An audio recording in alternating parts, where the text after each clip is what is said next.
Sermão do Monte, capítulo 11. Bem-aventurados os pacificadores.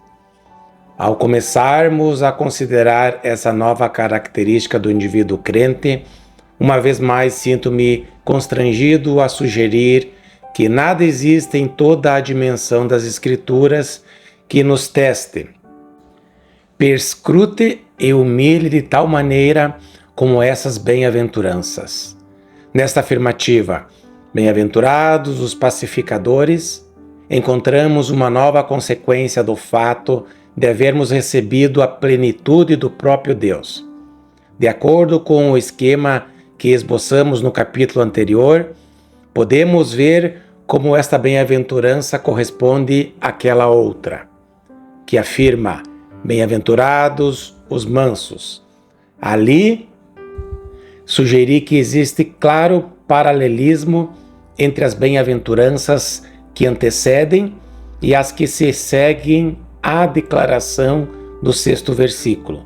Humilde de espírito e atitude misericordiosa podem ser concebidas como um par de virtudes. Lamentação pelo pecado e coração limpo, por semelhante modo, podem ser vinculados entre si.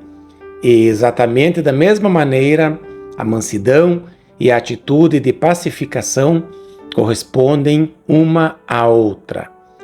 E o elo de ligação entre essas virtudes sempre é a espera em Deus, tendo em vista o recebimento daquela plenitude que só Ele nos pode proporcionar. Portanto, neste trecho, uma vez mais nos é trazido à mente o fato que a concretização da vida cristã no crente é algo total e inteiramente diverso de tudo quanto pode ser conhecido pelo indivíduo que é incrédulo. Essa é a mensagem reiterada em cada uma dessas bem-aventuranças, a qual nosso Senhor, como é evidente, procurou enfatizar. Cristo estava estabelecendo um reino inteiramente novo e diferente. Conforme já averiguamos em todos os nossos estudos prévios, nada existe de mais fatal para o homem natural do que pensar que ele pode tomar as bem-aventuranças e tentar torná-las realidades em sua vida.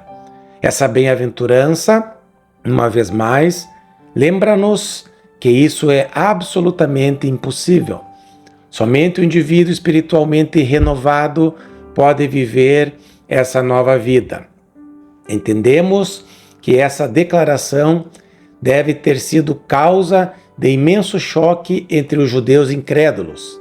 Eles tinham a ideia de que o vindouro reino do Messias seria um reino militarista, nacionalista e materialista. As pessoas sempre tendem por materializar as grandes promessas das Escrituras. E até hoje essa prática prossegue. E os judeus não escaparam desse erro fatal. Uma vez mais, nosso Senhor lembrou aos seus ouvintes, no início do seu discurso, que essa opinião era uma completa falácia. Os judeus pensavam que quando o Messias chegasse, haveria de firmar-se como um grande monarca, o qual haveria de libertá-los de toda a sua escravidão e que elevaria os judeus acima de todos os demais povos, através do que se tornariam eles a raça conquistadora e predominante.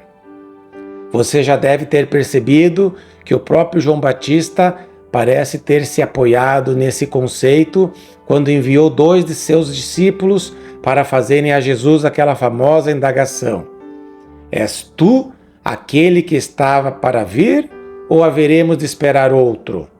Como está em Mateus capítulo 11, versículo 3. É como se ele tivesse mandado dizer: Eu sei tudo sobre esses milagres que tu fazes, mas quando terá lugar aquele grande acontecimento? E você deve estar lembrado de como o povo ficou tão impressionado diante do milagre do nosso Senhor ao multiplicar os pães para os 5.000, que todos começaram a dizer: sem dúvida alguma, esse é o Messias. E então se retiraram, conforme somos informados, e tentaram vir com o intuito de arrebatá-lo para o proclamarem rei, como está em João, capítulo 6, versículo 15. As coisas sempre foram assim. Entretanto, com essa declaração, Jesus como que diz para aquela gente: não, não. Vocês não entendem, bem-aventurados os pacificadores. O meu reino não é desse mundo. Se fosse, então os meus súditos estariam combatendo em favor de um reino terrestre. Porém, o meu reino não é deste mundo. Vocês estão completamente equivocados em toda a concepção que fazem sobre o reino. E foi então que Jesus enunciou essa bem-aventurança, a qual salienta uma vez mais esse princípio espiritual. Sem dúvida, isso também deveria impressionar-nos hoje em dia. Talvez nunca houve palavra mais apropriada para o mundo atual do que essa bem-aventurança, que passaremos a estudar juntos. Quiçá não exista pronunciamento mais claro do que esse nas Escrituras e, sobretudo, no Evangelho do Novo Testamento, a respeito desse mundo e da vida nesse mundo. E, naturalmente, conforme tenho procurado salientar, ao examinar cada uma dessas bem-aventuranças, temos aqui um enunciado altamente teológico.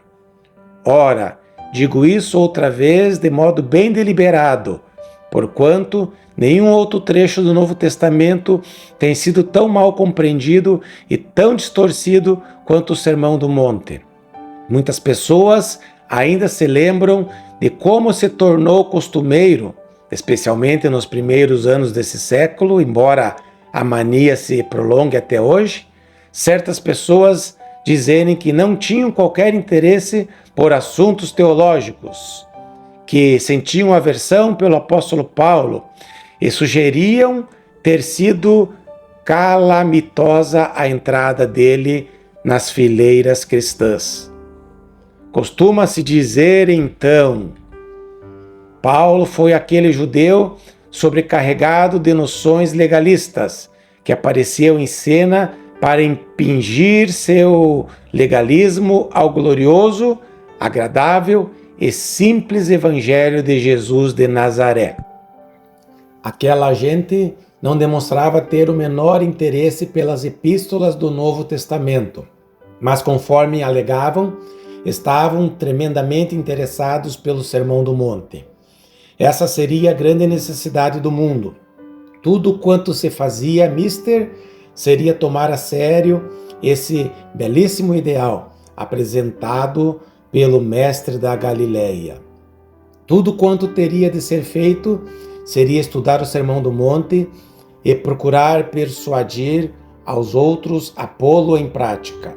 E ajuntavam: nada de teologia. Essa tem sido a maldição da igreja. O de que precisamos é desse belo ensinamento ético, desse enlevo maravilhoso e moralista que se acha no Sermão do Monte. Sim, o Sermão do Monte para eles era a porção favorita da Bíblia, visto que diziam ser esse sermão tão avesso à teologia, tão despido de dogmas e doutrinas, bem como de tudo quanto não tem o menor interesse para os homens. Aqui nos é lembrada a completa insensatez e futilidade dessa opinião sobre tão extraordinária porção das Escrituras. Permita-me expressar o ponto como segue. Por que os pacificadores são bem-aventurados? A resposta é que eles são abençoados por serem absolutamente diferentes de todas as outras pessoas.